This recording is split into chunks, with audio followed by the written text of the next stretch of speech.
आपके साथ में कितना भी छल क्यों ना हुआ हो, परंतु परमात्मा का आशीर्वाद आपसे कोई छीन नहीं सकता।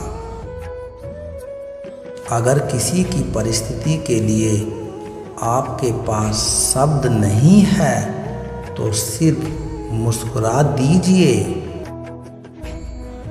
शब्द उलझ सकते हैं पर मुस्कुराहट हमेशा काम कर जाती है। एक झूठ तुमसे 100 झूठ बुलवाएगा, मगर तुम सच बोलना समझने वाला समझ जाएगा। हमेशा याद रखना, क्रोध में जो छोड़ जाए वो लौटकर वापस आ जाता है, परंतु जो मुस्कुराकर छोड़ जाए वो कभी लौटकर वापस नहीं आता। जीवन में कभी किसी की भलाई व्यर्थ नहीं जाती। वो कब किस रूप में लौट कर आएगी ईश्वर ही जानता है।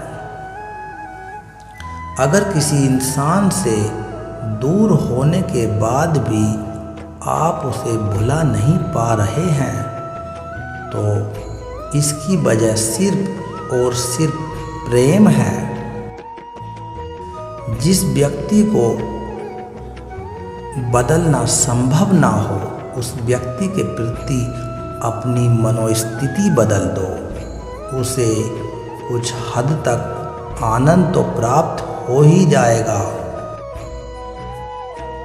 समय मनुष्य के बनाए मार्ग पर नहीं चलता, मनुष्य को समय के बनाए मार्ग पर चलना पड़ता है। जो यह बात समझ लेता है वो सुख दुख आशा निराशा में विचलित नहीं होता। रोज अपना ही सारथी बनकर जीवन की महाभारत को लड़ना पड़ता है।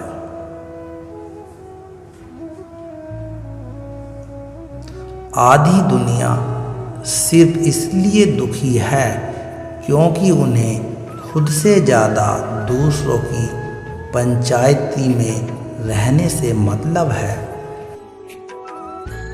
अन्याय और अधर्म केवल बुरे लोगों के कारण ही नहीं होता, न्याय और धर्म को जानने वाले सभ्य लोगों का मौन भी इसमें शामिल होता है। देने के लिए दान, लेने के लिए ज्ञान और त्यागने के लिए अभिमान सबसे उत्तम वस्तु है। महादेव जी कहते हैं कि सफलता की ऊंचाई पर हो तो धीरज रखना। पक्षी भी जानते हैं कि आकाश में बैठने की जगह नहीं होती। जिन चीज़ों को मनुष्य खर्च करता है उनमें समय सबसे ज़्यादा मूल्यवान है। जब आप गुजरे समय पर अफसोस कर रहे होते हैं उस समय भी समय गुजर रहा होता है। वक्त जब भी शिकार करता है हर दिशा से वार करता है।